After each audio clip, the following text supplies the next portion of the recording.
Bonjour fidèles téléspectateurs de Wake Up. Encore très heureuse de vous retrouver ce matin. Aujourd'hui, c'est le 8 novembre 2022. Il fait beau, il pleut à l'extérieur. Alors, si vous n'êtes pas encore sorti de chez vous, pensez de vous munir d'un parapluie. Alors, aujourd'hui, je ne serai pas seule comme à l'accoutumée. Je ne présenterai pas cette émission seule. Je serai accompagnée d'un monsieur. Il s'appelle monsieur Blest Kouzola. Il se trouve à ma droite. Je lui dis bonjour. Bonjour Damani Mujinga, bonjour également à nos fidèles téléspectateurs et aux fans de Wake Up. Comment vous portez-vous ce matin? Je vais bien, merci, et j'espère pour vous aussi. Ok, je vais très bien aussi. Merci Blest Kouzola. Alors aujourd'hui, pouvez-vous nous dire ce que nous avons au menu de Wake Up ce matin? Ben pour ce matin, avec la pluie, parce qu'il fait très beau, hein, en tout cas à l'extérieur, on a pas mal de programmes à vous proposer, fidèles téléspectateurs. Nous aurons 60 secondes d'édification, ce sera pour nous une manière de vous motiver. Mais avant ça, il y aura quand même une musique. Question pour nous de rendre grâce à Dieu pour ce qu'il a accompli au milieu de nous en ces matins. Après, il y aura 60 secondes d'édification, comme je l'ai dit. Ensuite, interviendra la phrase du jour. Et après ça, vous aurez le flash info avec Voldy Kengi, parce qu'il est important pour nous de vous informer davantage. Et après ça, on aura World Day. Et après World Day, nous aurons questions d'actualité avec Fiston Oleko. Nous allons parler de l'actualité en détail, en tout cas de ce qui se passe en RDC, pourquoi pas dans le monde.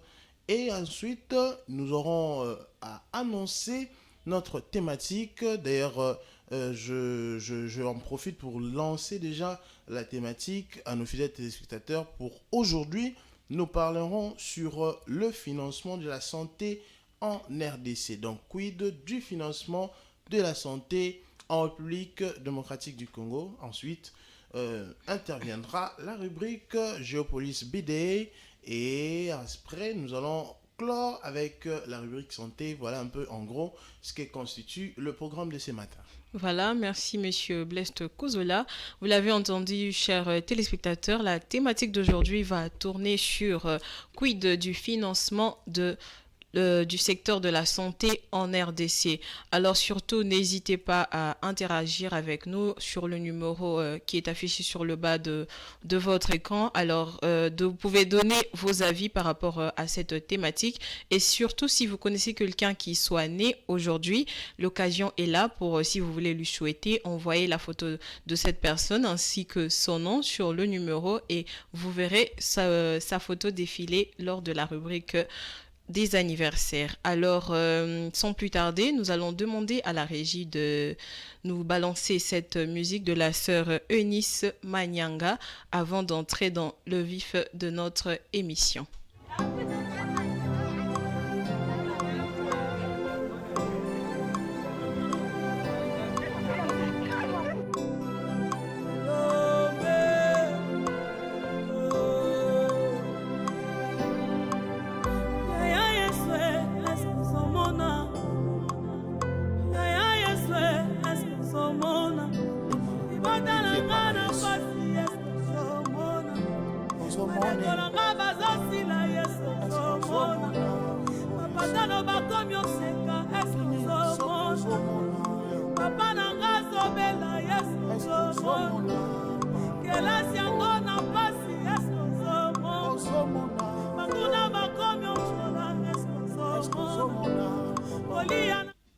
Voilà, merci à la régie pour cette belle chanson Ma prière de la sœur Eunice Manyanga, une très belle mélodie. Blest Kouzola, est-ce que cette chanson, elle vous parle un peu? Bah, elle est un peu mélancolique, la chanson. On sent que la sœur Eunice voulait comme ça exprimer son désir devant son Dieu. Et elle nous enseigne un tout petit peu une certaine profondeur de la chanson. Et on a vu elle s'est bien exprimée par rapport à cette chanson. Donc, elle était vraiment entrée dedans. Et ça, c'est bien même pour la joie du peuple de Dieu, en tout cas. Voilà, merci Monsieur Blest Kouzola. Alors, à présent, nous allons faire place à une autre rubrique, 60 secondes d'édification, des paroles qui vont vous donner de la force, deux ondes positives avant de débuter cette journée, car il est important. Nous savons que nous faisons face à beaucoup de problèmes. Des fois, nous ne savons pas comment nous en sortir. Alors, ces petites paroles peuvent nous permettre de nous motiver et pouvoir aller de l'avant. Alors, si la régie est prête, elle peut nous balancer cette vidéo de 60 secondes d'édification. Pose-toi la question. Qu'est-ce que t'attends de la vie? Qu'est-ce qui te rendra heureux? Quel job? Quel salaire? Quel style de vie? Pose-toi la question de qui tu veux être. De la personne merveilleuse que tu seras dans 3, 5 ou 10 ans. Pose-toi les bonnes questions. Le pont qui te sépare de la meilleure version de toi-même et de la personne que tu es aujourd'hui, c'est le travail. Demain, tu as ton examen. Tu sais que tu dois le réussir, mais t'as pas la motivation d'étudier. Au fait, t'as pas envie de travailler parce que ça te passionne pas. Parce que t'es pas bon dans cette matière. Et dans le fond, tu te demandes à quoi ça sert. Alors que dans ta vie, il y a tellement d'autres choses que tu pourrais faire. Un guerrier n'aime pas faire la guerre, mais on la lui a imposée. Et c'est parce qu'il s'est entraîné, parce qu'il a appris à manier son épée, qu'il est prêt à tout affronter. C'est ça qui fait de lui un guerrier. Toi, t'aimes peut-être pas tes études. Peut-être même qu'on te l'a imposé. Mais si tu apprends à travailler, ton cerveau deviendra une arme qui te permettra de tout étudier. Et savoir tout étudier, c'est savoir construire des ponts qui mènent à la réussite. Voilà, merci à la régie pour cette vidéo très enrichissante. Alors, Monsieur Blest Kouzola, je vous ai vu très concentré en train de suivre cette vidéo de motivation. Quel conseil vous pouvez donner aux téléspectateurs par rapport à cela? La vidéo a été plus que claire en tout cas. On nous a demandé en tout cas d'avoir cet esprit du travail. On doit travailler davantage, essayer quand même d'être très profond dans ce que l'on fait parce que comme on a dit dans la vidéo, un guerrier n'a pas besoin d'aller en guerre. Un guerrier va en guerre parce qu'on lui impose cela. Donc, il est très important de savoir que le travail est la chose la plus importante pour quelqu'un. Donc, le travail, c'est pas seulement un bureau, mais le travail dans toute sa diversité. Oui, parce que j'ai entendu parler des études aussi. Voilà, vous voyez, donc, il y a de ces personnes, pour réussir dans la vie, ils doivent étudier, mais d'autres non. Ils doivent se focaliser peut-être sur un domaine ou un autre. Donc, c'est un peu ça en gros.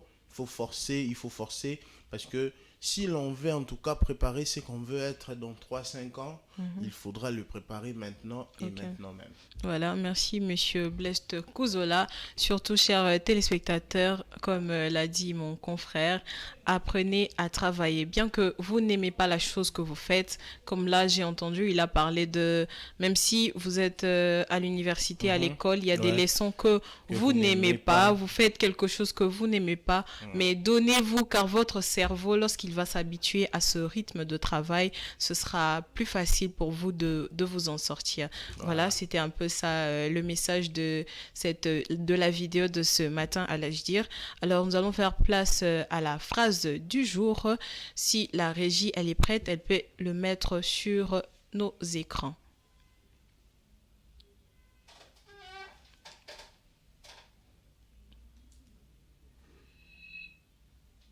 Voilà, Monsieur Blest Kouzola, vous avez lu la phrase du jour. Qu'est-ce qu'elle dit? Si la régie peut la remettre un peu. Si vous pouvez, en tout cas j'ai déjà retenu, si vous pouvez le rêver, vous pouvez le faire. Ouais. Donc ça entre en tout cas dans l'optique de 60 secondes d'édification. En tout cas, c'est à peu près pour venir compléter ce que l'on a dit sur la vidéo précédemment.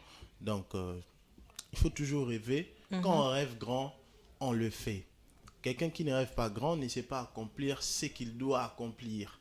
Donc, il est important de rêver grand dans la vie parce que, voilà.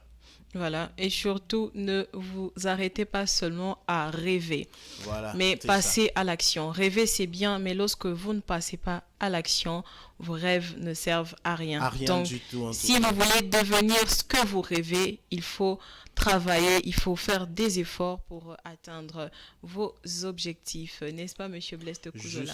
Justement, en tout cas, la vie est tellement compliquée que c'est pas tout le monde qui doit aller travailler genre dans un bureau et tout.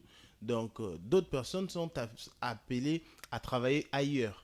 Alors, il est important que lorsqu'on conçoit un rêve, que l'on travaille ce rêve-là, qu'on y travaille en tout cas jusqu'à atteindre l'objectif, peu importe le prix à payer. Donc c'est très important parce qu'il y a de ces rêves qui nécessitent un prix très haut, très fort à payer pour y arriver. Et je crois que Dieu faisant grâce, on y arrivera. Vous y arriverez également. Voilà, merci Monsieur Blaise de Kouzola pour cette petite idée que vous avez donnée par rapport à la phrase du jour. Alors maintenant, il est temps pour nous de nous informer. Comme vous le savez, vous ne pouvez pas sortir de chez vous sans savoir au préalable ce qui se passe autour de vous, ce qui se passe dans le pays, dans la nation. Alors si Voldy Kengi est prêt, je lui demande de nous rejoindre sur ce plateau pour le Flash Info.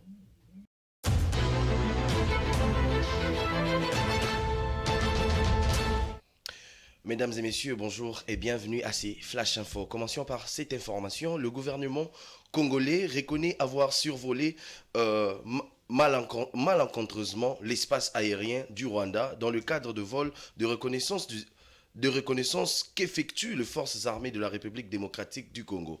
Le porte-parole du gouvernement congolais l'a dit dans un communiqué officiel publié lundi, plusieurs heures après la dénonciation de Kigali. Et le bilan de l'attaque des assaillants armés lundi au village de Boukou, dans le territoire de Kouamout, s'élève à plus de 20 morts selon la société civile. Les affrontements armés qui ont débuté vers 3 heures du matin ont pris fin dans l'après-midi. De lourdes pertes en vies humaines ont été enregistrées dans le rang des assaillants ainsi que 2 habitants. Le secrétaire général du parti Nouvel Élan appelle le président de l'Assemblée nationale, Christophe Mbosso, à citer les noms de députés nationaux qui collaborent avec le rebelle suivant ses propos affirmations lors de plénières. Selon le chef du parti de Mouzitou, ne pas les citer dénote d'une volonté de cacher les choses et entretenir cette situation d'instabilité dans l'est de la République démocratique du Congo. Et enfin, pour clore cette session d'information, le deuxième vice-président de la CENI, Didi Manara, a clôturé à l'université William Booth, située dans la commune de la Gombe, la formation de formateurs du niveau 1 sur l'opération de la révision du fichier électoral. Sous la supervision du rapporteur adjoint, 275 agents et cadres de la CENI ont été outillés pendant une semaine sur toutes les étapes de l'opération de révision du fichier électoral. Voilà, mesdames et messieurs, c'est par ici que nous mettons un terme, allais-je dire, à ces flash infos et je vous laisse entre les mains de madame Damani Mujinga et Blaise de Kouzola pour la suite de votre tranche matinale Wake Up. Voilà, merci à Voldy Kengi pour les grandes lignes d'actualité de ce matin. Monsieur Blaise de Kouzola, Monsieur Voldy Kengi a parlé d'un avion de chasse qui a survolé malencontreusement, comme le terme qu'il a utilisé, malencontreusement l'espace aérien rwandais. Alors, qu'est-ce que vous en dites? Je pense que Fiston Eleko reviendra pour nous donner amplement de détails par rapport à cette question. Justement, Fiston Eleko sera ici pour l'évoquer, en tout cas dans la rubrique questions d'actualité. Mais déjà hier, comme Voldy Kengi l'a dit, il y a eu un avion de chasse de la République démocratique du Congo qui a foulé le sol du Rwanda, précisément à Rubavu. C'était hier et bon, ça quand même c'est même un peu de panique du côté rwandais. Mais bon, après, l'avion a été retourné et d'après d'ailleurs le communiqué officiel de la RDC, on dit que c'était pas dans leur intention en tout cas d'aller là-bas. Okay. Donc voilà, donc je sais pas, c'était un message ou quoi, on sait pas, mais bon, une chose est sûre, l'avion a quand même afflé le sol du Rwanda. Rwanda. Ok, merci Monsieur Blest Kuzola. Vous l'avez entendu, chers téléspectateurs, Fiston Oliko viendra, allais-je dire, sur ce plateau pour nous donner d'amples détails par rapport à cette question. Alors, à présent, nous allons faire place à une autre rubrique qui se dénomme World Day. Alors, si la régie est prête, elle peut nous balancer cet élément et nous nous retrouvons juste après.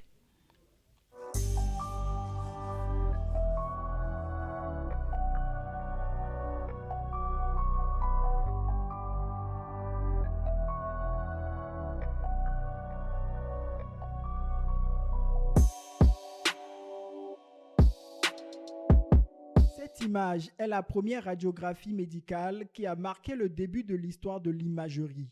Nous étions en 1886. Un cliché a marqué un tournant dans l'histoire des processus thérapeutiques dans tout l'univers médical. Il s'impose régulièrement comme un préalable diagnostic à tout traitement de maladie ou d'accident au-delà des symptômes. La radiologie a révolutionné le monde de l'imagerie. La radiologie, en général, c'est l'ensemble des techniques de diagnostic qui utilisent les rayonnements ionisants, donc rayons X. Mais il y a d'autres techniques qui n'utilisent pas les rayons X, comme l'échographie. L'échographie n'utilise pas de rayons X, l'IRM n'utilise pas de rayons X, mais aussi ils sont dans l'imagerie médicale et c'est des techniques aussi qui aident à faire les diagnostics chez les patients. Dans ce centre d'imagerie médicale de Cotonou, une patiente se fait ausculter. J'ai fait un accident et je suis allée à l'hôpital pour une consultation. Donc, mon radiologue m'a dit de faire le scanner. Deo Gracias a subi un traumatisme crânien. Le TRM, entendez technicien en radiologie médicale, lui a fait passer un scanner. Ici, nous sommes dans une salle de scanner. Donc, c'est un patient qui a fait un traumatisme et son médecin lui a demandé un scanner de la tête, scanner cérébral, et c'est ça qu'on est en train de faire. C'est la prescription médicale et non juste la requête du patient qui déclenche l'acte du radiologue. Il faut consulter d'abord un médecin parce que c'est après l'examen d'un médecin, nous sommes des correspondants, nous répondons au médecin. Parce que si même nous trouvons quelque chose au résultat, même si nous annonçons au patient, il faut bien que quelqu'un le prenne en charge. Donc, si quelqu'un se lève et dit « je vais aller faire scanner », même quand il a fait le scanner, il y a le résultat. Qui va le prendre en charge et comment? L'imagerie médicale s'est enrichie d'une diversité technologique pour affiner les images. Mais celles-ci ne valent que si elles sont interprétées avec justesse et pertinence. Ici, il s'agit d'un résultat de scanner du cerveau. C'est le cerveau qui est, qu'on voit ici. Et nous avons ce qui est normal. Et ici, ce n'est pas normal. Il y a du sang, ce qui est du blanc là, qu'on voit là, c'est du sang. Donc, c'est un AVC hémorragique qu'on l'appelle. C'est un patient qui a saigné dans son cerveau. Un peu plus loin, cette autre patiente est guidée par le TRM dans son examen pour optimiser la qualité du résultat dans le meilleur confort possible. Nous sommes dans la salle de radiographie. Cette salle accueille souvent plusieurs examens au quotidien, la qualité d'une image étant tributaire de la qualité de l'examen. Le radiologue y met un soin particulier. Si vous regardez ici, on a un bonhomme là debout. On peut faire le scanner de la tête, qu'on appelle cérébral. On peut faire du cou, du thorax, de l'abdomen, des membres. On peut faire le scanner de tout le corps. Aujourd'hui, la technologie est au rendez-vous de cette exigence. L'IRM, l'imagerie à résonance magnétique, permet d'obtenir en 2 ou 3 dimensions le corps humain avec une résolution très élevée, notamment pour les images du système nerveux central, du cœur et des tumeurs. Là, on a besoin d'un champ magnétique. On a besoin, c'est un appareil comme ça, comme je vous l'ai dit, mais qui a en son sein des aimants. Il y a d'abord un gros aimant et puis un système d'aimantation qui crée un champ magnétique au contact du courant électrique et qui permet de capter l'image au sein du corps humain. Et c'est plus performant effectivement que le scanner. Si l'IRM repose sur le champ magnétique, la radiologie, comme le scanner, fonctionne aux rayons X. Les rayons qui ne sont pas sans conséquences pour le personnel comme pour les patients. L'IRM s'est donc imposé comme l'examen incontournable dans l'univers radiologique. Moins il y a de zones d'ombre dans le diagnostic, mieux ça vaut pour le patient.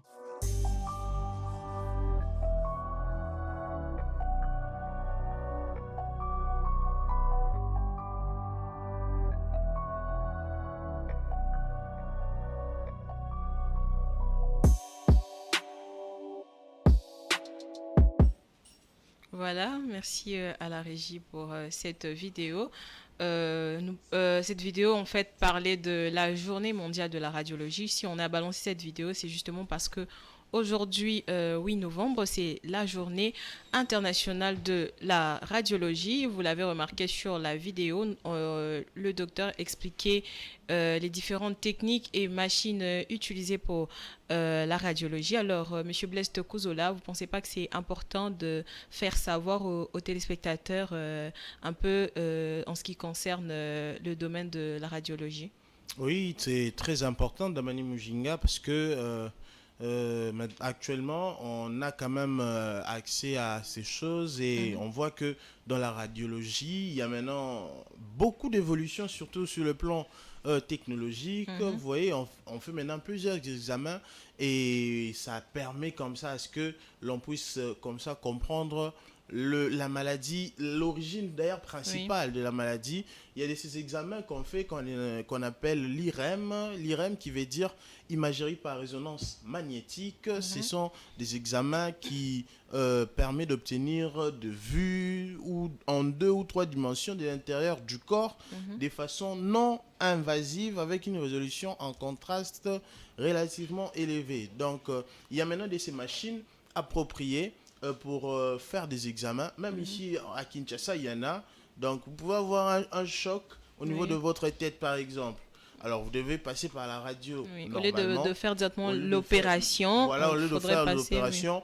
Et les médecins généralistes, qu'est-ce qu'ils font? Ils vous envoient un bon pour aller voir un radiologue pour pouvoir accéder à des machines appropriées et être diagnostiqué pour savoir est-ce que vous avez eu une fracture, est-ce que vous avez eu un problème cérébral et tout.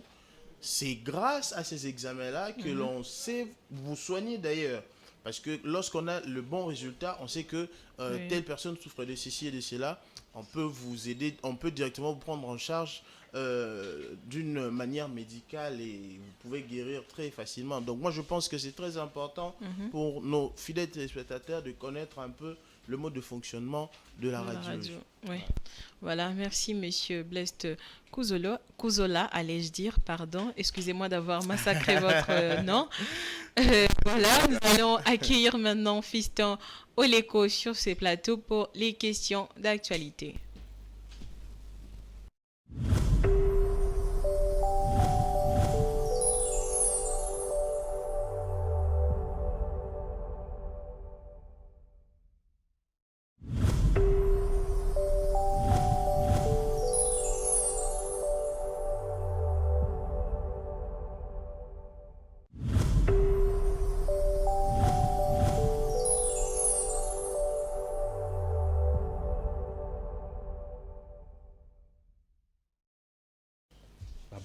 Voilà, merci à la régie. Nous accueillons Fiston Oleko parce qu'il est déjà là sur ce plateau. Alors je lui dis bonjour Fiston Oleko. Bonjour Damani Mujinga. Bonjour Blaise Kouzola. Bonjour Fiston Oleko. Voilà, nous sommes encore très heureuses d'être avec vous. Heureux à réagir parce que je suis avec Monsieur Blaise Kouzola. Nous sommes heureux. Voilà. Pas être aussi macho que ça. Nous sommes heureux de vous revoir encore une fois sur ces plateaux pour les questions d'actualité. Alors, il y a un fait qui a été évoqué tout à l'heure par Voldy Kenge lors de Flash Info. Alors, vous êtes là pour donner d'amples détails par rapport à ce sujet. Alors, il y a un avion de chasse qui a Pardon, excusez-moi, j'allais dire, hier, il y a un fait qui a secoué un tout petit peu, une fois de plus, les relations entre la RDC et le Rwanda, avec la question d'un avion congolais qui a survolé sur le terrain aérien du Rwanda. Alors, qu'est-ce que vous nous emmenez comme détail par rapport à ça? Oui, justement, Damani Mujinga. Merci d'abord pour la question très pertinente. On va dire que hier, c'était quand même un jour un peu particulier dans les relations qui est déjà un peu tumultueuse entre la RDC et le Rwanda. C'est que un avion a sûrement survolé sur le territoire aérien rwandais. Et cela a fait un peu que tout le monde était alerté. Et surtout, vous savez, actuellement, avec la chaleur qu'il y a dans les réseaux sociaux, directement les images étaient à scroller partout. Donc, il y avait vraiment une forme de remous, non seulement à Kinshasa, mais aussi au Rwanda, parce que, vous savez, les deux pays se regardent maintenant en chien de faïence. Et voilà, surtout avec la situation de M23 qui prévaut au niveau de l'est du pays, spécialement au nord Kivu. Mais après avoir constaté que cet avion a survolé son territoire, le Rwanda, par ses autorités, a réagi en disant que c'était une provocation, on ne peut pas expliquer, c'était vraiment quelque chose d'inacceptable pour eux. Donc il s'agissait là, il faut dire, d'un avion de marque Sukhoi 25 qui a même atterri là, c'est selon les autorités rwandaises. Oui, il y a même un communiqué. Il y a même un communiqué, je l'ai dit, il y a eu un communiqué de protestation de la part des Rwandais et qui ont dit que l'avion a même atterri sur Rwanda. Et après avoir atterri, et c'est le Rwanda même qui a donné l'autorisation pour que cet avion se déplace pour rentrer à Kinshasa, et aucune action militaire n'a été menée contre cet avion de la RDC parce que ça serait en ce moment-là vraiment une forme de, je ne sais pas dire ça guerre, mais ça serait vraiment une forme d'affrontement ouvert. Bon, le gouvernement congolais, Voldi l'a dit ici, a aussi vite réagi qu'un avion a malencontreusement survolé le territoire rwandais, mais il n'est pas allé beaucoup plus dans les détails. Pourquoi est-ce que cet avion s'est retrouvé là-bas? Là, on n'a pas eu les informations et quel a été l'objectif, mais le gouvernement s'est dit simplement qu'il s'agissait là d'une opération de reconnaissance des espaces et tout. Et puis, il n'a ni présenté des excuses, ni dit quoi que ce soit. Il a simplement reconnu que le gouvernement congolais, c'était là. D'ailleurs, un communiqué du ministre de la communication et médias, qui est porte-parole du gouvernement, c'est-à-dire celui qui porte la voix du gouvernement. Donc, cet avion-là, il a dit simplement que cet avion était dans une opération de reconnaissance, comme je l'ai dit tantôt. Mais il faut dire que peut-être beaucoup de personnes ne savent pas, mais il y a aussi d'autres qui les savent déjà. Il s'agit là d'un des avions qui ont été déployés dans l'est du pays. Vous savez, il y a des opérations là-bas.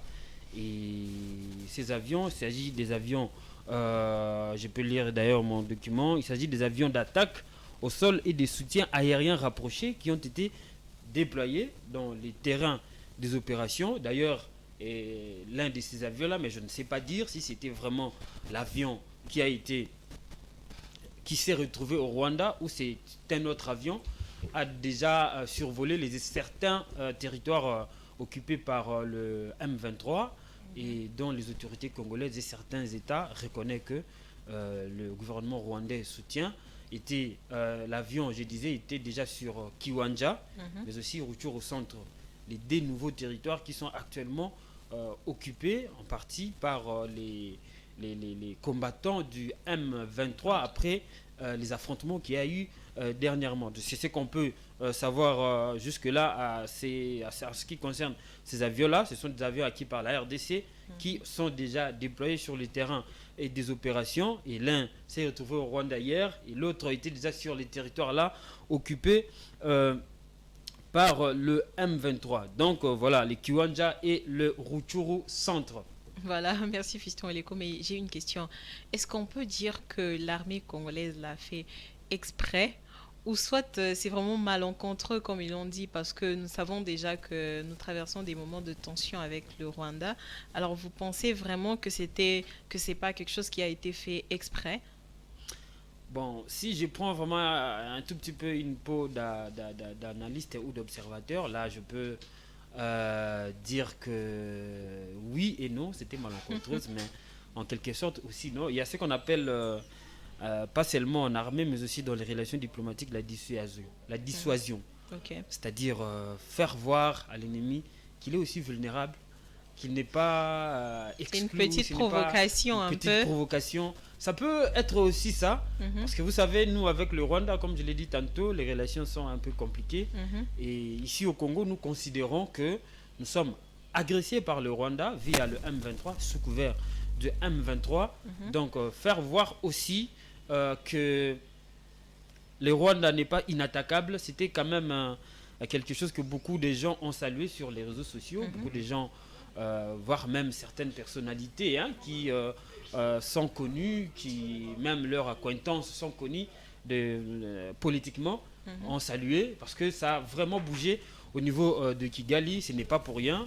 Le gouvernement rwandais prenne un communiqué et pour dénoncer ce qu'il a qualifié de provocation. Ça ne vient pas tous les jours, surtout quand on sait la perception que la RDC a par rapport à ce pays, le Rwanda. Voilà. Monsieur Blaise Kouzola, est-ce que vous avez une petite question à poser à Monsieur Fiston Oleko? Oui, justement, j'ai une question, Monsieur Fiston Oleko. Alors, on nous parle qu'il y a un changement profond qui s'est opéré dans une structure de la primature. On parle de BCPS à APCSC. Alors, de quoi s'agit-il réellement en tout cas? Ouais, justement, c'est un peu compliqué, surtout pour ceux qui ne suivent de pouvoir appréhender. Bon, les BCPSC, c'est justement le bureau de coordination et de suivi de ce qu'on appelait les contrats sino-congolais. Contrats sino-congolais qui nous a, pour exemple, je peux dire, construit certaines routes ici à Kinshasa, par exemple le boulevard du 30 juin. C'était pas comme ça avant ce contrat-là. Le boulevard Lumumba, il y a eu des travaux qui se sont réalisés. C'est grâce à ces contrats-là, mais aussi d'autres routes et qui ont relié par exemple de Kinshasa. Donc il y a eu beaucoup de travaux qui se sont réalisés dans ce contrat-là. Donc c'est ça. Et ce qu'on peut dire actuellement, c'est que c'est ce bureau-là, j'ai dit, le bureau de coordination et de suivi du programme sino-congolais, et a été là pour pouvoir essayer un peu de coordonner ou de piloter ces contrats-là. Bon, on va faire un tout petit peu l'histoire, parce que il faut rappeler que je vous ai dit, ce bureau-là s'est transformé en une agence, ce que vous avez appelé APCSC. Ce bureau-là s'est transformé en une agence parce que c'était une structure qui a été pilotée ou sous tutelle de la primature, et le bureau s'est transformé en une agence de pilotage et de coordination, et de suivi des conventions, des collaborations entre la RDC et tous ses partenaires privés. Donc là, on quitte bien évidemment la coordination des contrats que la RDC a avec la Chine, vers tous les contrats que la RDC a eu à nouer avec d'autres pays, ses partenaires, non seulement la Chine. Bon, on va faire un petit peu l'histoire. Nous sommes en 2008, la RDC venait justement de la guerre. On revenait aussi bien évidemment de sortir de premières élections démocratiques de la Troisième République de 2006, qui a vu le chef de l'État, le prédécesseur de Félix Tshisekedi, Joseph Kabila, être élu pour la première fois par la voie des urnes. Et la RDC avait besoin de se reconstruire.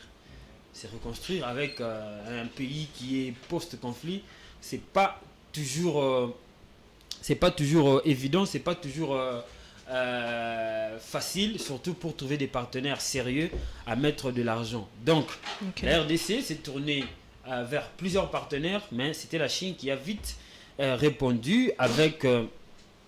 c'est la Chine qui avait vite répondu et ils ont signé, la RDC et la Chine, un contrat, ce qu'on a appelé à cette époque-là, 2008, le contrat chinois. Il y avait même ceux-là qui l'avaient nommé le contrat du siècle parce que c'était beaucoup d'argent. On parlait avant de 9 milliards de dollars américains. C'était tellement beaucoup pour un pays comme la RDC qui sortait de la guerre, qui devrait vraiment se reconstruire, mais entrer dans une affaire comme ça, parce qu'il faut dire que c'était des prêts.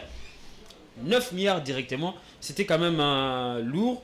Et les projets là devraient être financés par Exim Bank, une banque chinoise.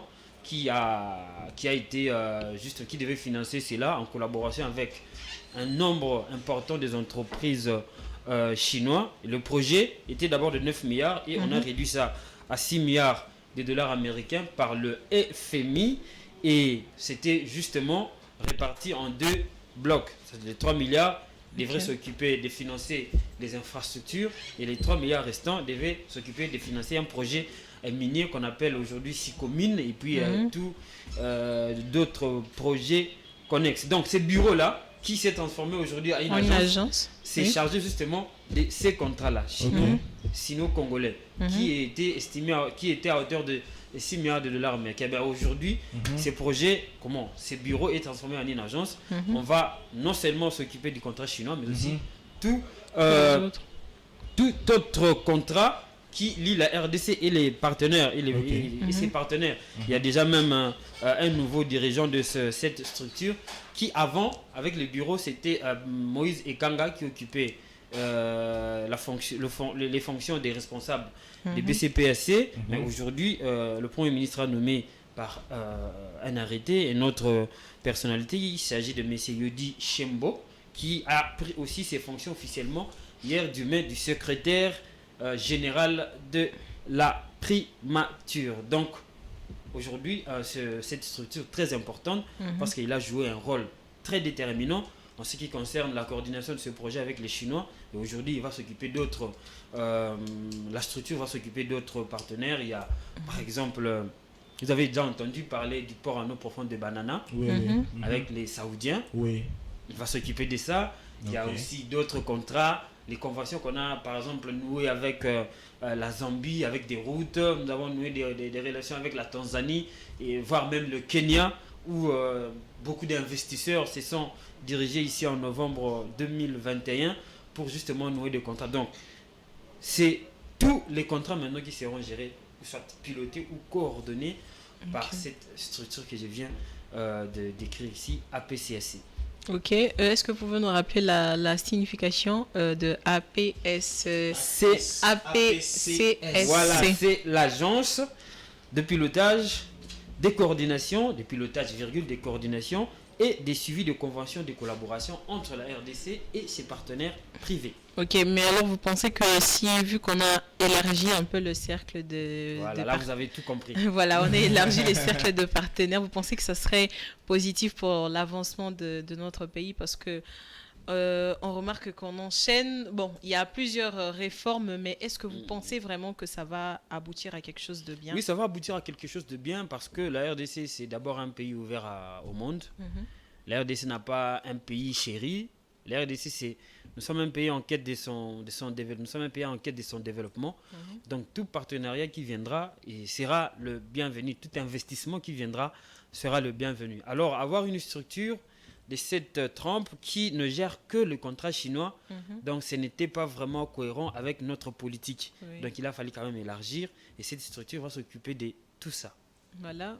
Monsieur Blaise Kouzola, je pense que c'est tout. Vous n'avez pas une question à... Oui, tout a été bien dit, tout a été clair. En tout cas, j'ai salué le clairage avec laquelle Monsieur Fiston Oleko nous a en tout cas donné ces informations dans le moins de détail. Et c'est un bonheur en tout cas d'avoir quelqu'un comme lui à Géopolis Télévision. Donc, très content en tout cas. Voilà, merci Fiston Oleko. Avant de nous quitter, vous avez un petit mot à glisser? Les fleurs, je les reçois, merci beaucoup. Et nous avons qu'un seul Congo. Aimons-le. Merci beaucoup de Manu Mujinga. Voilà, merci Fiston Oleko. Fin de la rubrique questions d'actualité. Okay.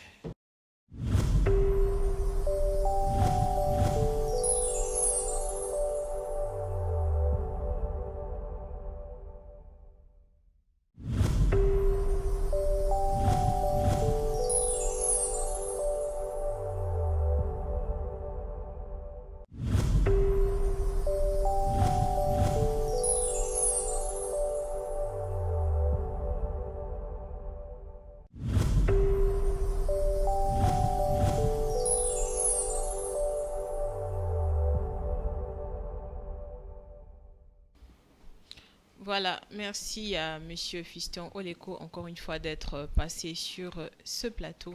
Alors à présent, nous allons bientôt entrer dans le vif de notre sujet. Je vais rappeler la thématique quid du financement du secteur de la santé en RDC. Alors je vous rappelle le numéro qui est affiché sur le bas de votre écran. C'est pas, on l'a pas juste affiché pour afficher, mais c'est pour que vous puissiez interagir avec nous, donner votre point de vue par rapport au sujet que nous sommes en train que nous serons en train d'exploiter.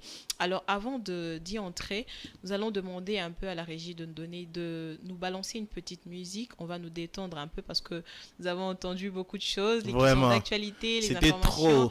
Alors c'est une tranche matinale, on doit un peu se détendre parce que c'est le matin. Ouais. Alors si la régie elle est prête, qu'elle nous balance cette petite musique et nous allons revenir ici pour entrer dans le vif de notre thématique de ce matin. Hein? ZK Sadio Kongolo, le meneur de jeu. Depuis le mont Everest, j'appelle et je salue Patrick Colonia ou merveille. Le prince de Djibouti. Alino Sasa, Régis les Normands. Bokangelanga ye moto a détourné la sentiment, moto a ibi misuni na ngai ya nzoto, moyen na belela moyibi ezali te, bakitangwi Jean Kandolo Mati Bolem, le patriote neuf. est-ce que ça problème y a réseau ton problème à chargeur? Il paraît que na Londres bafone koma ya ngwanzu ce que change à que numéro tindela ngata texto Sadio Kongolo Sadio Sadio Kadem Poko Sadio Papito Sadio Butu Askumolo Butu Dinadama José Profa José Katange bomba makamwele Nitonga Bashima batonga kaka na butu Mwadi Mabaya Kachomba lukaka kaka na butu Je t'aime Tonton Claude et Thomas comme et Thomas. Je salue November First Class Excellence. Léo Sommet, André Kimbuta Mfumu ya Bwala. Le grand saoudien Adam Bombole. Yadjo, Kilo Bravo Mr. Cash. Le procureur Jean Mukenge Justice. Manakin, Boka Lissola l'an 2030. Bon, balobaki trop, mais balobaki bien té. Oulola va mener caillou. On est là, on est là. Sinangajuda, Wakati. José Toula. Boy, bisa Cheche Kassanda. Atanyere. Tokomona. Mère Vicky Kankou. Maître Cham. Le crack du barreau. Diemena. Itombo. Mesdames Mousso Dianik Afrosi. Sadio, la patronne Philo, Sadio, Karine Sadio, Rachel Poutou, Sarah Timbalanga, Julie Weston. Voilà, nous sommes de retour sur ce plateau. Merci à la régie pour cette chanson. J'ai vu Monsieur Blaise Kouzola me dire qu'il ne connaissait pas cette chanson. Il m'a dit que non, je ne connaissais pas cette chanson étant donné qu'il est frère. Est-ce que c'est vrai, Monsieur Blaise Kouzola? Je suis frère. Est-ce que je suis une sœur? Mais oui, bon, frère, vous savez, ici à Kinshasa, quand on dit frère, ça veut beaucoup dire. Il y a Benny Ifombo qui vous a taquiné en vous disant mais Blaise Kouzola ne connaît pas cette chanson et tout. Mais c'est une chanson qui a vraiment fait du succès à l'époque. Oui, à l'époque, en tout cas, c'était parmi les chansons référentielles. Bon, pour Benny Fombo, on en parlera après. Voilà. Merci, Monsieur Blaise Kouzola. Voilà, comprenez que c'était juste pour amuser un peu la galerie avant d'entrer dans le vif de notre sujet de ce matin. Je rappelle, la thématique se nomme « Quid du financement du secteur de la santé en RDC ?» Alors, Monsieur Blaise Kouzola, Je rappelle aux téléspectateurs, ce n'est pas une conversation contre nous deux. Mhm. Le numéro est affiché sur le bas de votre écran. Vous Vous pouvez aussi pouvez réagir, interagir, ouais. donner votre point de vue par rapport à cette thématique, parce que sachez que nous ne savons pas tout. Peut-être que vous pouvez rajouter un plus à ce que nous allons dire ici sur ce plateau. Mhm. Alors, Monsieur Blaise Kouzola, quid du financement du secteur de la santé en RDC? Nous savons que c'est vraiment une problématique une problématique que nous faisons face au quotidien. La population congolaise, elle a du mal à avoir des soins de santé de qualité. Alors, nous voulons d'abord savoir, parce qu'on doit parler chiffres, hein. Comme Ouais. Géopolis est une chaîne à vocation vocation économique, économique. alors nous devons parler chiffres. Alors nous voulons savoir d'où proviennent les financements dans les secteurs de la santé dans notre pays. Ben déjà, d'entrée des jeux d'Amani Mujinga, on doit savoir que selon le ministre ou le ministère de la Santé publique, Hygiène et Prévention, le finance de la santé en RDC sont en grande partie donnés par le ménage. Le ménage, voilà. En termes de pourcentage, c'est 43% pour le ménage, mais aussi le partenaire extérieur qui affiche 40%. Et l'État lui-même n'intervient que pour 13%. Donc voilà un peu tout ça par rapport à ces dépenses en tout cas du ministre de la Santé en RDC en tout cas, par rapport avec les finances bien entendu. Voilà, merci Monsieur Blaise Kouzola. Mais l'accès aux soins, c'est quelque chose de très compliqué. C'est un casse-tête dans notre pays parce que vous savez, vu la situation économique, donc c'est pas tout le monde qui a accès aux soins de santé de qualité, allais-je dire. Alors, quels sont les différents problèmes auxquels le secteur de la santé dans notre pays est confronté? Bon, déjà, il faudra savoir que ces difficultés, en tout cas, qui sont provoquées par cela, il y a d'abord un problème d'infrastructure, on doit le dire. On n'a pas assez de bons hôpitaux pour pouvoir prendre en charge plusieurs personnes, par exemple. Comme ici à Kinshasa, l'un des grands hôpitaux, c'est Mama Yemo, l'hôpital général de Kinshasa. L'hôpital général de référence d'ailleurs de Kinshasa qui n'est plus en état de recevoir plusieurs personnes comme c'était avant. Il y a pas mal de choses qui ont été détruites et qu'il faudra quand même réaménager, il faudra quand même arranger parce que l'on connaît la valeur de cet hôpital qui a fait la pluie et les beaux temps dans les années passées. Donc, c'est déjà la plus grande difficulté, le fait de manquer des hôpitaux. Vous voyez, par exemple, dans d'autres villes ici, en République démocratique du Congo, il y a ces villes qui n'ont même pas des hôpitaux. Oui. Vous voyez, pour accéder à des soins, vous devez parcourir certains kilomètres, par exemple. Et là, déjà, c'est un problème. C'est un problème, pourquoi? Parce que la santé, c'est la chose la plus importante pour un homme. Lorsque vous n'avez pas une bonne santé, vous ne pouvez en tout cas pas marcher, vous ne pouvez rien faire. Tout sera bloqué dans votre vie, dans vos activités. Vous ne ferez rien lorsque vous n'avez pas une bonne santé. Le fait pour moi de parler veut dire que j'ai une bonne santé et je l'exploite au travers la parole. Vous voyez, donc il est important en tout cas, il est important de signaler ça et ça c'est devenu un peu un fléau, ces manques d'infrastructures, d'hôpitaux, ces manques de matériel adéquat pour pouvoir soigner, surtout ça également. Parce que la technologie elle avance. Voilà, et nous on est un peu en régression par rapport à d'autres cieux en tout cas. Vous voyez par exemple en termes de interventions chirurgicales, il y a dans d'autres cieux certains hôpitaux qui n'opèrent plus peut-être genre avec le bistouri.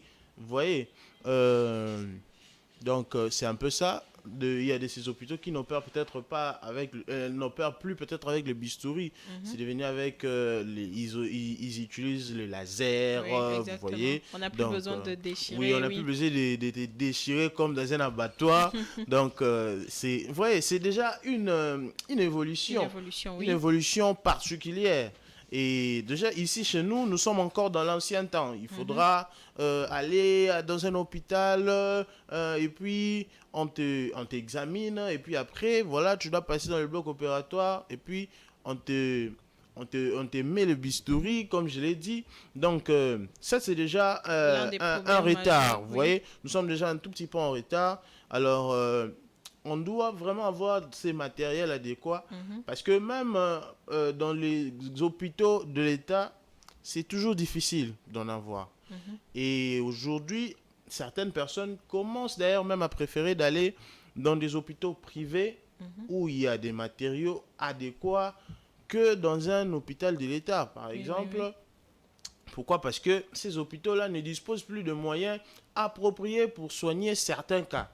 Parce qu'il y a de ces cas qui nécessitent vraiment le matériel en place pour pouvoir soigner la personne de toute urgence. Donc, vous voyez un peu, c'est très important de signaler cela. Ça entre dans les différentes difficultés que nous avons dans le secteur de la santé actuellement en RDC. Ok, vous pensez que c'est l'un des seuls problèmes majeurs parce qu'il y a de ceux qui disent que le secteur de santé dans notre pays dépend majoritairement des dons qui viennent de l'extérieur.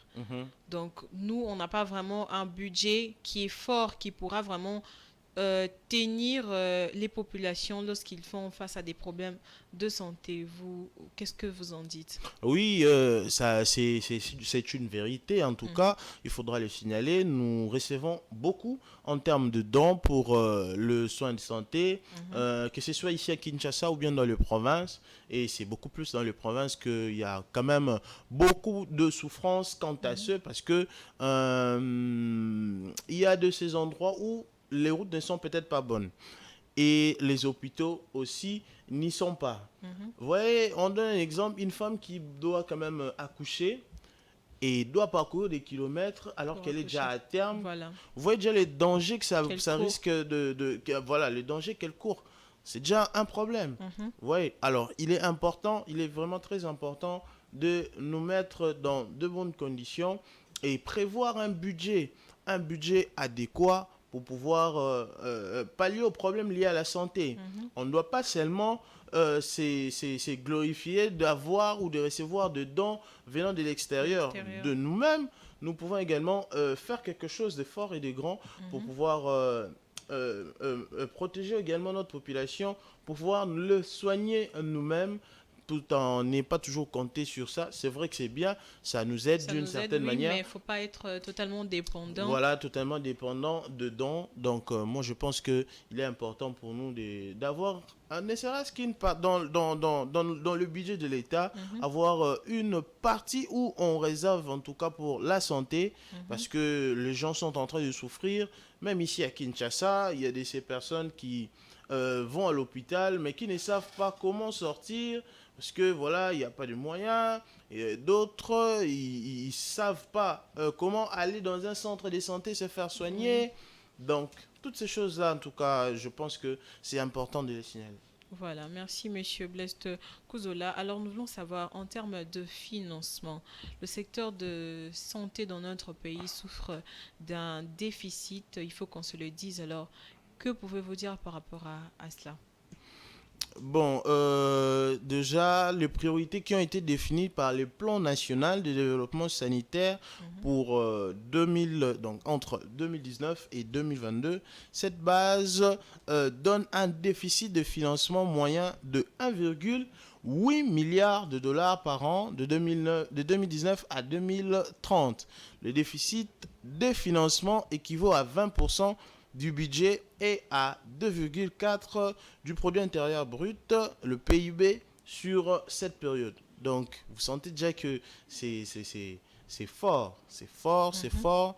Alors, on doit vraiment tout faire pour lutter contre ces problèmes. Je pense que c'est alarmant en tout cas. Voilà. Avant de continuer, si la régie est prête, je pense qu'elle est déjà prête, nous allons suivre cette vidéo du chef de l'État qui justement parle de la couverture sanitaire universelle.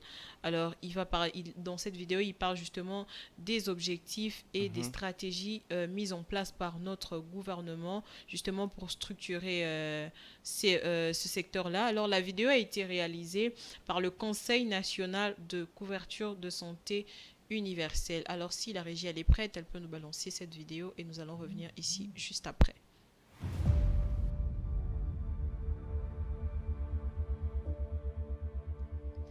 Pour ce qui concerne la mise en œuvre de la couverture santé universelle, à ce jour, nous en avons parcouru du chemin et des étapes concrètes et essentielles ont été franchies. Conseil national de la couverture santé universelle, comité technique de coordination. La marche vers la couverture santé universelle n'est pas une option, c'est un devoir. C'est une cause nationale. Son Excellence Félix-Antoine Tshisekedi. Vision du chef de l'État. Mise en place de la couverture santé universelle pour tous. Sur les 26 provinces, 96 villes et 145 territoires.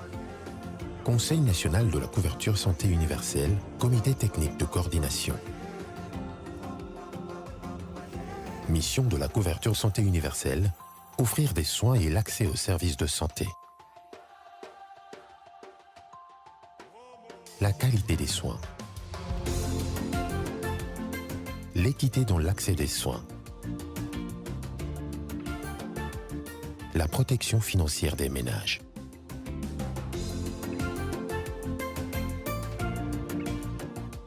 Objectifs généraux. Améliorer de 30% l'espérance de vie des Congolais. Réduire de 50% la mortalité maternelle en RDC. Réduire de 50% la mortalité infanto-juvénile en RDC. Objectif spécifique. Accroître à 60% la couverture des services de santé essentiels. Suppression du paiement direct des soins de santé qui expose le ménage à la pauvreté. Prenons-nous en main et adhérons tous à la couverture santé universelle.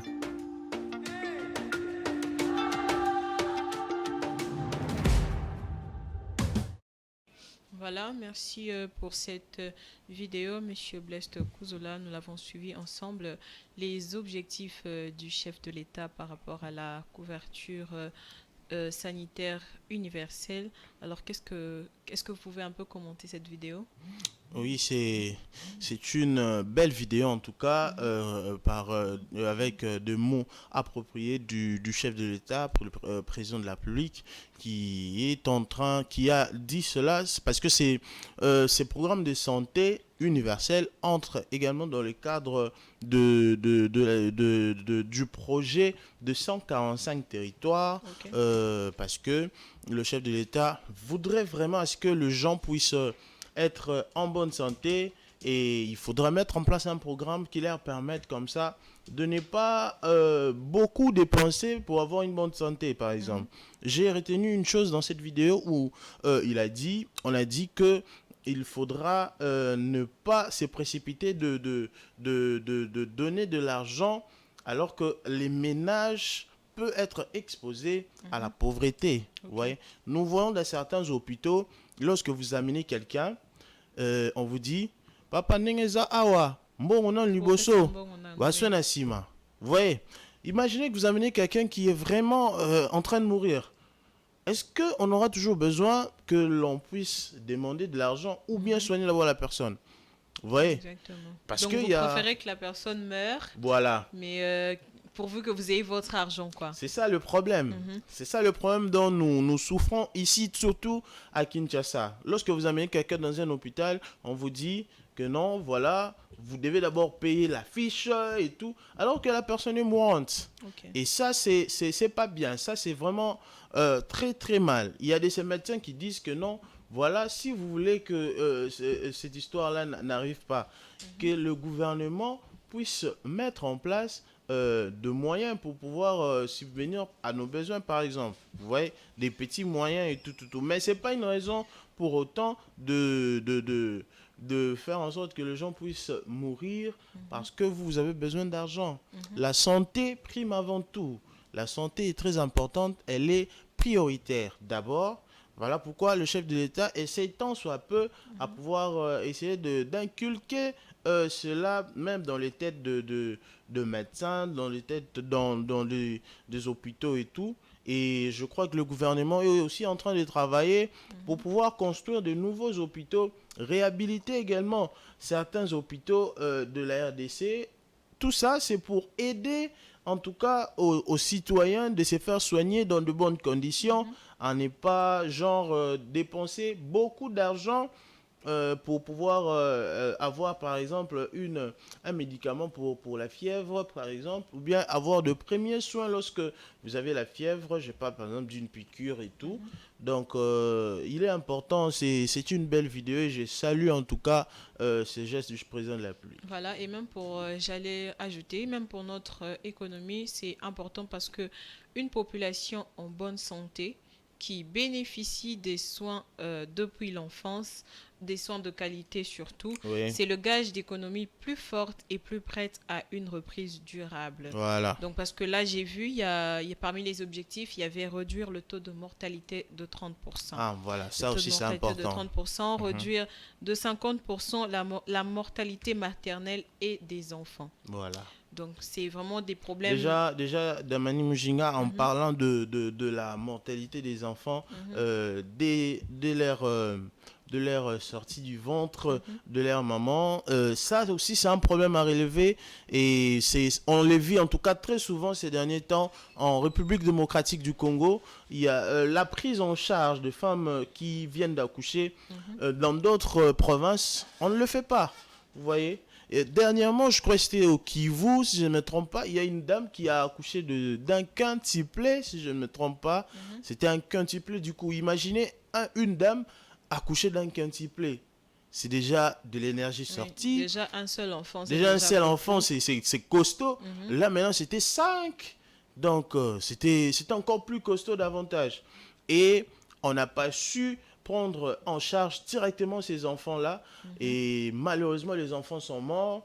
Vous voyez, donc, c'est déjà un problème. La prise en charge des femmes qui viennent d'accoucher est très importante parce que il y a toujours une période post-natale et il y a eu une période prénatale, il y a aussi une période post-natale. Donc, dès que l'enfant naît, il faudra le prendre directement en charge parce que vous ne savez pas s'il est né avec quelle malformation. Est-ce qu'il est né dans les bonnes conditions? Oui, est-ce qu'il est bien sorti?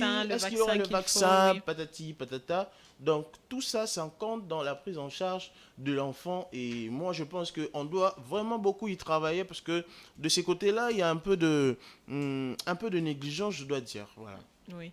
Nous devons retenir que la couverture sanitaire universelle garantira la réduction des inégalités dans les secteurs de santé dans notre pays. Parce que, comme on l'a dit tout à l'heure, la population souffre en fait d'accéder à des soins de qualité faute de moyens, mais grâce à la couverture sanitaire universelle, nous espérons que dans les prochains jours que ça pourrait aboutir à quelque chose. Mais Monsieur Blaise Kouzola, j'ai une question qui me monte à la tête. Alors, oui, nous parlons de problèmes de financement, mais je ne pense pas que le ministère de Santé de notre pays fonctionne sans budget. Donc, au préalable, il y a un budget annuel qui est mis pour le secteur de la santé. Alors, qu'en est-il de ce budget? Parce qu'on voit que malgré qu'il y a un budget qui est établi, mais la population peine en fait à accéder vraiment aux soins médicaux. Aux soins, oui. Oui, donc qu'en est-il de notre budget annuel? Alors déjà, il faudra savoir qu'un budget annuel supplémentaire de 23% a été disponible, mais n'a pas été dépensé ces dernières années en raison de faibles taux d'exécution. C'est maintenant une priorité en tout cas pour le ministère de la Santé. Donc, il y a aussi l'effectivité des transferts de compétences et des ressources aux provinces qui doit être améliorée selon une démarche de progressivité et de pouvoir entre les différents niveaux de gouvernance. Donc, aussi, on doit savoir que le financement de la décentralisation doit être renforcé. On doit vraiment renforcer cela dans le cadre d'un ensemble d'instruments cohérents combinant la fiscalité locale et les systèmes de rétrocession de 40% et les mécanismes nationaux de péréquation pour les investissements visant à assurer un développement moins inégalitaire entre les provinces et aussi le fonctionnement régulier de toutes les structures d'impulsion, de pilotage, de coordination, de suivi du processus et de l'accompagnement des provinces, ainsi que la poursuite de l'adoption de l'arsenal juridique afférent à la décentralisation doivent être clarifiés et réalisés. Donc, c'est en gros, en tout cas, ce qui en est du budget annuel 23%. Du ministre. Voilà, c'est quand 23%. Même 23%. Vous pensez que c'est quand même, moi je trouve que c'est quand même peu pour un pays comme la RDC. C'est quand même peu parce que j'ai eu à lire, d'après le ministère de Santé, nous sommes loin d'atteindre le taux de couverture de santé de 80%. Donc 80% de la population en RDC a un problème de couverture de santé. Ça, c'est vrai. Ça, vraiment, c'est vrai parce que la RDC, c'est quand même un pays continent. Et si on regarde d'une manière générale, dans toutes les 26 provinces de la RDC, comme je l'avais dit au début, il y a ces provinces où il n'y a pas d'hôpitaux. Ouais. Déjà, ça, c'est un problème. Il y a ces villes où il n'y a pas d'hôpitaux. Il n'y en a pas. Des centres appropriés, mais il n'y en a pas.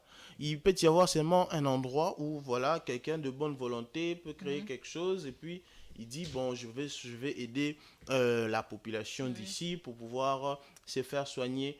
Mais c'est pas sécurisant, Et voilà pourquoi même à l'intérieur du pays, c'est une observation que j'ai faite. Voilà pourquoi à l'intérieur du pays, on assiste souvent à des maladies endémiques. Voilà. Pourquoi? Parce que il y a en fait ce problème-là d'accès à la santé. Oui. Donc les populations ne savent pas quoi faire. Oui, il y a une maladie qui surgit et tout, ils ne savent pas comment s'en sortir. Ils ne savent pas comment se protéger. Vous voyez par exemple avec le choléra et c'est rare de voir le choléra à Kinshasa, par exemple. Je ne dis pas que Kinshasa est exempté, non. Mais la prise en charge de personnes malades dans nos provinces est très différente de Kinshasa. Et bien souvent, le pandémie ou bien les endémies ou bien le maladie que nous rencontrons ici en RDC proviennent beaucoup plus de l'intérieur du pays. Pourquoi? Parce qu'il y a ces endroits où la maladie ou le virus peut facilement se développer. Quand il n'y a pas la propriété, quand les gens ne savent pas comment se prévenir face à cette maladie. Et quand aussi les personnes ne sont pas avisées. Parce qu'il y a ces gens qui ne savent pas, voilà, c'est quelle maladie, on ne sait pas. On ne sait pas. Oui. Il y a aussi un problème de politique communicationnelle dedans. Alors, toutes ces choses font en sorte que les gens puissent souffrir de beaucoup de maladies. Le cas de Ebola, qui était au nord au sud Kivu, qui était aussi à l'Équateur. Donc, toutes ces choses-là sont vraiment relevées. Donc, moi, je pense que dans les jours à venir, le budget de l'État doit aussi jeter, le gouvernement doit jeter aussi beaucoup plus son œil à la santé, parce que on peut faire une économie, on peut gagner de l'argent et tout, mais lorsque les gens ne sont pas en bonne santé, en tout cas c'est une perte, c'est un gâchis. Et moi je pense qu'il est important que notre gouvernement puisse penser à cela. Je crois qu'avec le programme de 145 territoires que nous attendons, en tout cas avec la santé universelle, ça pourra quand même alléger certaines tâches.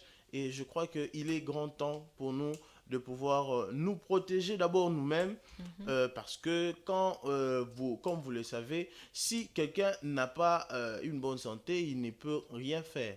Et il est important pour nous de pouvoir nous protéger davantage face à ces virus. Et pour y pallier, il faudra bien entendu avoir de centres de santé appropriés et bénéficier de soins appropriés. Voilà, M. Blaise Kouzola. Le problème de santé, on peut dire c'est un problème continental parce qu'on peut dire que c'est en Afrique. Je peux dire que la majeure partie des pays en Afrique aussi font face à ce problème. Oui. Donc, j'ai eu à lire, selon la Banque africaine de développement, l'Afrique aura besoin de 26 milliards de dollars pour répondre aux besoins de santé en Afrique. Imaginez que c'est énorme.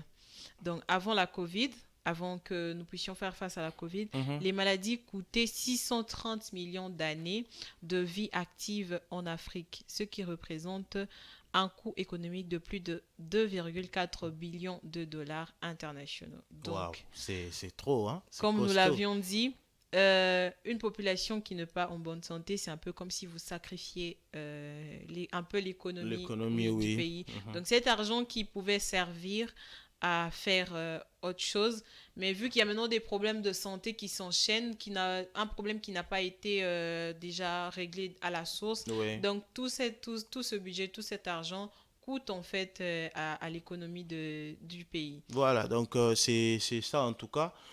C'est très important pour nos fidèles téléspectateurs de connaître ces choses parce que on a vu ça pendant pendant la Covid. Bon, certains disent Covid, le Covid, bon, c'est la COVID. Pendant la Covid, ici en RDC, toutes les activités étaient presque paralysées. Pourquoi? Parce que il y avait d'abord un problème de santé qui s'est posé. Vous voyez, on a senti que lorsque les gens ne sortent pas, il y a un problème. L'économie avait fortement régressé à cette époque-là et il a fallu des mécanismes pour que le gouvernement puisse s'en sortir. Pourquoi? Parce que il y a eu diminution du personnel dans beaucoup d'entreprises, surtout publiques. Il y a eu le confinement de la Gombe. Aujourd'hui, nous venons ici à la Gombe facilement, mais avant, c'était compliqué. Vous voyez, donc déjà, le fait de faire ces choses, le fait seulement qu'il y ait eu une pandémie a fait en sorte que le gouvernement puisse changer même de stratégie. Parce que moi, je ne suis pas sûr que là, lorsque nous sommes arrivés en 2020, le gouvernement savait qu'il y aurait une pandémie en mars 2020. Non, il ne le savait pas. Il ne le savait pas. Il a fallu qu'on trouve des moyens de mécanismes pour pouvoir pallier à ces problèmes. Il fallait acheter des matériels. Vous voyez, par exemple, nous ne sommes pas, on n'a pas cette tradition d'utiliser de respirateurs, par exemple. On n'a pas cette logique d'utiliser le masque. On n'avait pas cette logique d'utiliser le gel hydroalcoolique, par exemple. Donc, toutes ces choses-là, le gouvernement, au travers du ministre de la Santé, devait mettre en place des stratégies pour pouvoir s'acquérir de ces matériels pour la survie du peuple. Donc, parce qu'au début, quand ils n'avaient pas bien maîtrisé ça, on a eu plusieurs cas de décès, certains suite aussi à la négligence, d'autres par ignorance. Donc, mais maintenant là, comme ils savent comment est-ce que les choses se font, ils ont maîtrisé la maladie et on est quand même un peu quitte. Vous voyez, donc déjà, quand on n'a pas assez de matériel pour la santé, c'est compliqué. C'est compliqué. Vous avez vu en Europe, ça maintenant, c'était quand même un grand miracle de la part du Seigneur, en tout cas. Moi, je l'ai toujours dit, comment les personnes qui ont beaucoup de matériel, mais qui ont quand même perdu beaucoup de gens, ils ont été un tout petit peu incapables pendant un moment, parce qu'ils ne savaient pas comment s'en sortir. Et déjà, ils étaient débordés. Il y avait beaucoup de gens, mais ici en Afrique, le Seigneur vraiment nous a épargnés parce que l'Afrique n'a pas assez de matériel pour pouvoir gérer une pandémie comme la Covid-19 et qu'est dire de la RDC. Vous voyez, mais on nous a fait grâce vraiment. C'était vraiment une grâce pour nous qu'il n'y ait pas autant de morts comme en Italie et dans toute l'Europe, en Chine également. Vous voyez, donc cet événement de la Covid doit nous apprendre à nous préparer. Doit nous apprendre à pouvoir avoir nos matériels à nous, doit nous apprendre à avoir des hôpitaux appropriés. Oui, Parce à que, prévoir en avance aussi. voilà, à surtout. prévoir en avance aussi. Et le mal encore dans ça est quoi? Les hôpitaux étatiques ne sont pas bien fournis en matériel. Certaines personnes vont dans des hôpitaux privés et ces hôpitaux privés demandent beaucoup d'argent, je vous assure. Donc, en tout cas, j'ai été les noms, je ne vais pas citer les noms des hôpitaux, c'est mieux.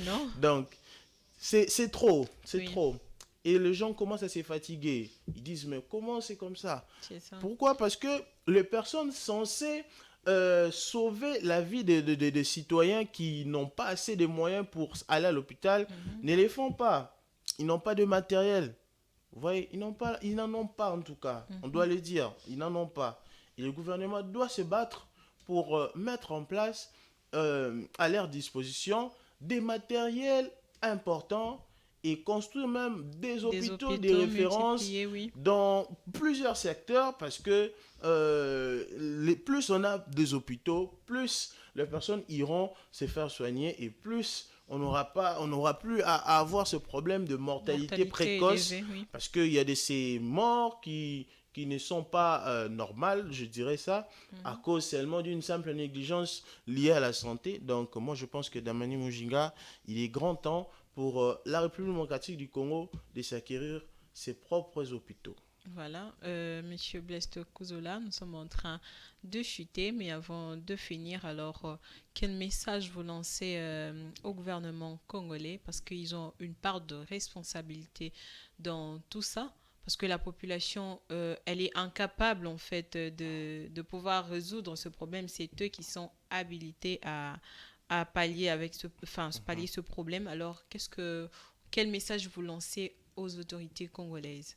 Nos autorités, en tout cas, très chères autorités, nous vous demandons au travers de cette tranche d'animation Wake Up, où nous avons parlé du secteur de la santé, de multiplier des stratégies, afin de doter à nos citoyens des hôpitaux, des matériels appropriés pour aller à l'hôpital, parce que on sait que la vie humaine est très sacrée.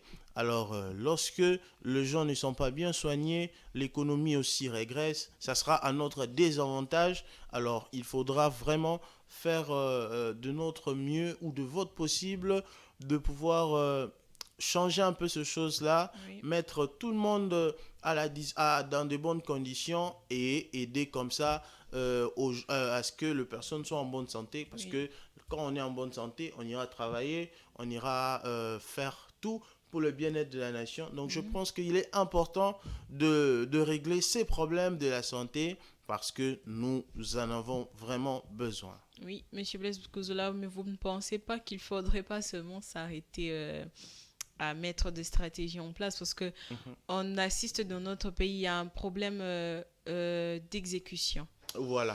Il y a beaucoup de projets, beaucoup de bonnes choses qui s'annoncent être bien pour la population, mais il y a un sérieux problème d'exécution. Justement, Dlamini Mujinga, ça c'est un problème très sérieux que nous avons et c'est pas seulement dans le domaine de la santé, c'est dans plusieurs domaines, en tout cas ici en RDC. Alors, il est temps de ne plus beaucoup parler. Genre, passer à la télé, voilà, nous allons faire ceci, nous allons faire cela. Non, ce temps-là est déjà passé. Les gens sont en train de mourir. Les gens meurent, les gens ne sont pas en bonne santé. Il est temps d'agir. Il faut agir. Dans certaines situations humanitaires, on n'a pas besoin de parler, on agit. Oui. Pourquoi? Parce que c'est urgent et c'est important. Donc, maintenant, là, il faut agir.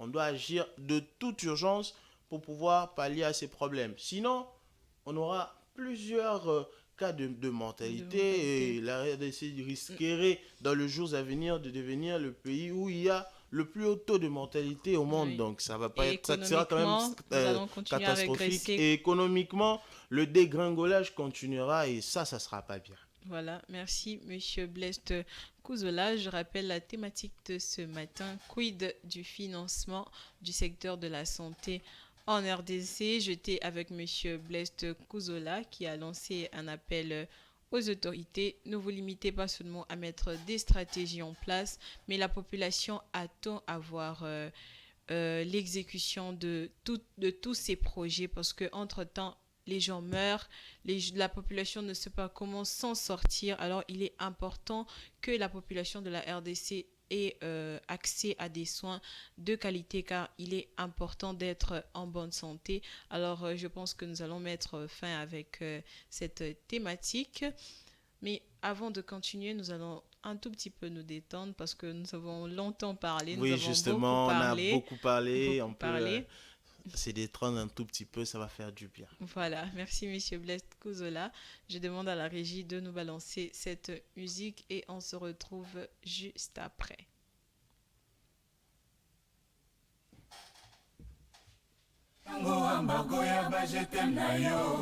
Patrick Bologna,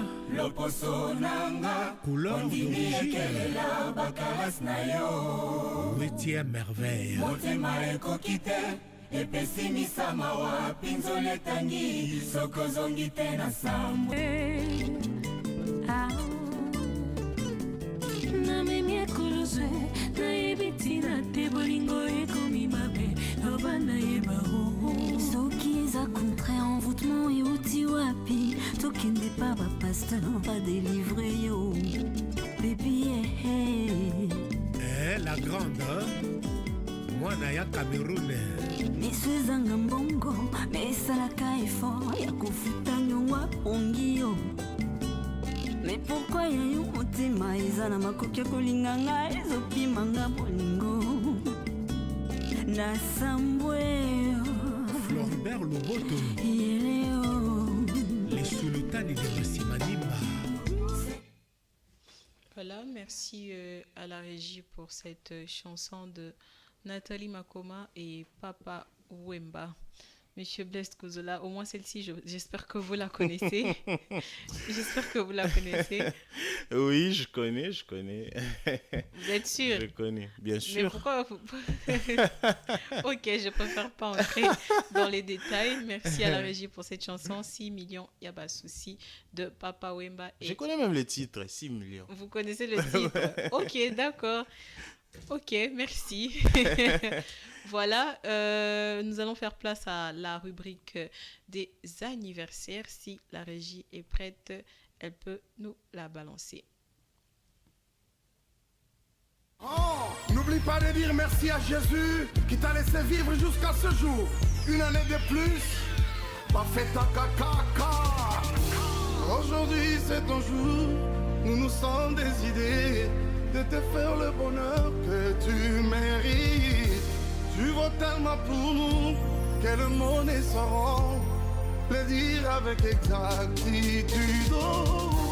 Nous mettons tout ensemble, nos cœurs y compris, poto salobola. En ce jour si spécial, c'est nos cœurs qui te parlent. Nous te souhaitons tous les bonheurs du monde.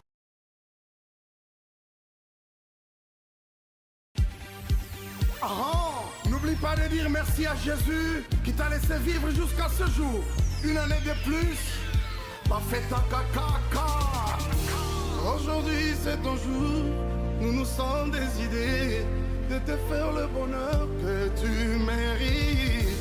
Tu vaux tellement pour nous que le monde est sauront le dire avec exactitude. Nous mettons tout ensemble, nos cœurs y compris, poto salobola. En ce jour si spécial, c'est nos cœurs qui te parlent. Nous te souhaitons tout. Voilà, c'était l'unique anniversaire de ce jour ici pour cette tranche matinale. Je ne dis pas que c'est la seule personne qui soit née aujourd'hui. Ce n'est pas la seule en tout cas. Ce n'est pas la seule. Voilà, nous souhaitons un heureux anniversaire à maman Émilie Kitoko. Heureux anniversaire à vous, maman. Longue vie à vous. Surtout, profitez bien de votre journée. Alors, monsieur Blaise Kouzola, vous n'avez pas un souhait particulier à... Oui, j'en ai, ça ne manque pas. Je souhaite joyeux anniversaire à maman Émilie. En tout cas, que de bonnes choses dans votre vie et vivez longtemps. j'ai aussi 2 anniversaires supplémentaires à donner, des souhaits à faire. Joyeux anniversaire au docteur Eddy Lapika. Eddy Lapika, c'est mon ophtalmologue. Donc, c'est un état, je n'ai plus de verre, c'est à cause de lui. Donc, plus de bénédictions. Il a abandonné vos yeux. Il a abandonné mes yeux. À l'ophtalmologue le docteur Eddy Lapika, mais également à Madame Divine Muriel Lossa, qui fête également son anniversaire aujourd'hui. Voilà, merci Monsieur Blest Kouzola. En tout cas, heureux anniversaire à vous. Heureux anniversaire à toutes les personnes qui n'ont pas eu cette opportunité d'envoyer leurs photos directement. Alors, c'est pas grave, mais nous vous souhaitons quand même des heureux anniversaires. Alors, si vous le comprenez, nous tendons vers la fin de notre tranche matinale. Il nous reste une rubrique tout aussi importante. Alors, si la régie est prête, elle peut nous balancer cette vidéo sur la santé.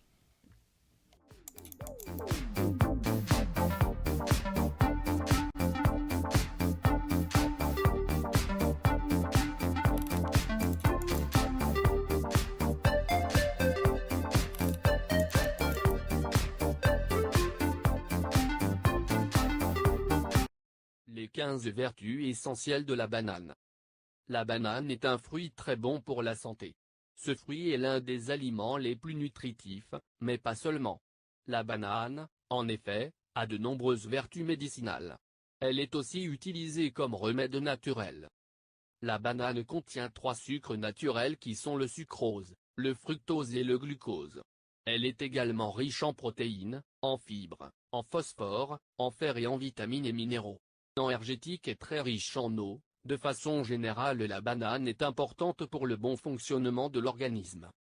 Voici une liste des 15 plus grands bienfaits de la banane. Contre la dépression, la banane contient du tryptophane qui est une protéine que le corps convertit en sérotonine. La sérotonine est connue pour être un excellent relaxant naturel. De ce fait, consommer de la banane aide à avoir un bon état émotionnel, à se sentir plus heureux et donc diminuerait considérablement les dépressions. Pour la concentration, ce fruit est fort en potassium, un minéral vital, ce qui favorise la concentration et l'apprentissage car il rend les pupilles plus alertes. Contre la nervosité, la banane est riche en vitamine B, ce qui aide à détendre le système nerveux. Contre le stress, le potassium présent dans la banane permet d'envoyer de l'oxygène au cerveau et de garder un pouls normal. Lors d'un moment de stress, le manque d'oxygène a tendance à augmenter, le pouls à s'accélérer et le potassium à diminuer. Une banane va vous aider à tout régulariser. Contre l'anémie, la banane est très riche en fer, ce qui augmente la production d'hémoglobine dans le sang, important lors d'anémie. Contre la constipation, riche en fibres, la banane évite les constipations. En manger quotidiennement peut réguler l'organisme. Contre les brûlures d'estomac, un antiacide naturel est présent dans la banane, ce qui peut soulager les brûlures intestinales. Lors de brûlures, manger de la banane peut calmer les douleurs. Contre les nausées matinales, la banane régularise le taux de sucre dans le sang. De ce fait, manger une banane en collation entre les repas stabilise ce taux de sucre et évite les nausées matinales. Contre les ulcères, la banane est très efficace contre les problèmes intestinaux mais pas seulement. Elle protège l'estomac en stoppant l'hyperacidité et réduisant l'irritation. Contre les crises cardiaques, selon des recherches notamment celles faites par Tony Wu England Journal of Medicine, consommer des bananes régulièrement diminuerait d'environ 40% le risque de crise cardiaque.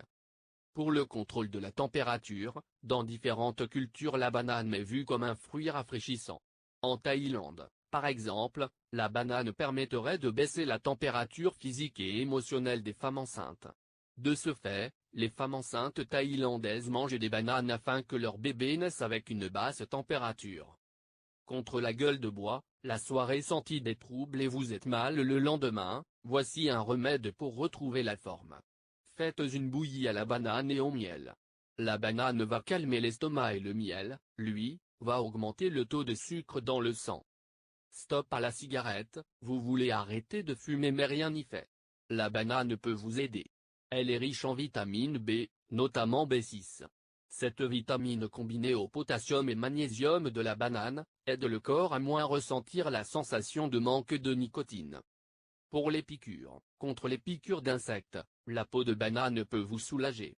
En effet, frotter la zone touchée avec l'intérieur de la pelure de banane et le gonflement ainsi que la démangeaison vont diminuer. Pour les verrues, la banane peut également vous enlever vos vilaines verrues. Prenez l'intérieur de la peau de banane et placez-le sur la verrue. Attachez-le avec un ruban médical et attendez que cela agisse. Si vous avez aimé cette vidéo, merci de la partager avec vos amis sur les réseaux sociaux.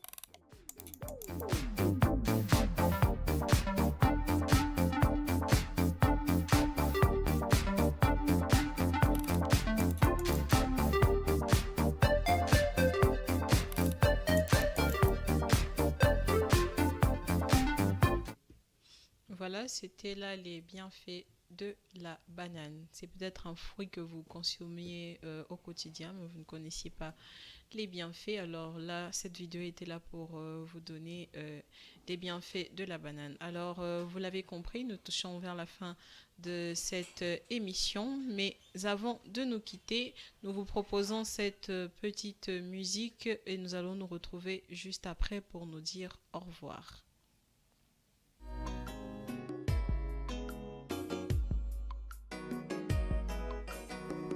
Bela kufa lobi topesa bango valeur na honneur po bango nde balakisa nzela yango moto nyonso aza kotepa. Papa Wendo Koloso, les monuments vivants au Cherotaboulay, les poètes Lutumba Simaro asabolinga kanginga ibela nakomito na soki ya solo linga kangai nalamoni bolingo yango motema bolingo etondi meke na boyi koyoka esalanga sirose jonito yeye na Marco Chateau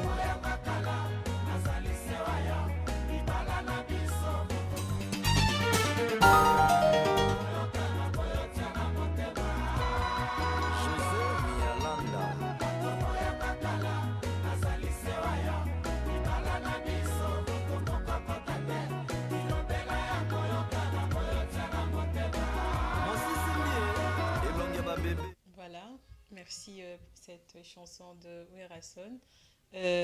Nous sommes arrivés à la fin de notre émission, vous pouvez le comprendre, vous pouvez le voir. Alors avant de nous quitter, Monsieur Blaise Kozola, vous avez des salutations particulières à faire? Ça ne rate jamais les salutations. Déjà, je vais remercier toutes ces personnes qui nous ont suivis. Je vois Fallon Kassongo qui nous a suivis depuis quelque part. Et aussi à nos fidèles, en tout cas à nos grands fans qui nous suivent et qui continuent toujours à nous suivre. Je m'en vais aussi remercier cette belle équipe technique qui nous accompagne toujours. Là, je pense à Jusqu'à Tamba que nous appelons toujours Jeu de Jeu, mais aussi à Benny Fombo Foboga, le Real Maison en tout cas, et aussi à la régie où je vois Papa Noël, Maître John, Guillaume Moutela, pourquoi pas Ene Mutombo qui nous ont soutenus en tout cas durant cette tranche matinale, mais également Madame Benjamin Moubouniani, pourquoi pas toute l'équipe de la rédaction avec Monsieur Jojo Moulamba qui est le 10 Pro en tout cas. Donc on se retrouve déjà prochainement pour je crois demain déjà par la grâce de Dieu. Voilà, merci Monsieur Blaise Kozola. Mais avant de nous quitter, je vais faire un souhait particulier à Maman Yoyo Nzimoli de la part de votre fils Nathan Nzimoli. Vous avez peut-être raté le temps d'anniversaire, mais c'est pas trop tard. Nous vous souhaitons un heureux anniversaire, allais-je dire. Que Dieu vous bénisse, que Dieu vous accorde une longue vie sur cette terre. C'est de la part de votre fils Nathan Nzimoli. Et un clin d'œil également à Maryse Boleli. Voilà, qui nous suit d'ailleurs via TNF RDC. Via TNF RDC, qui n'a pas pu être avec nous.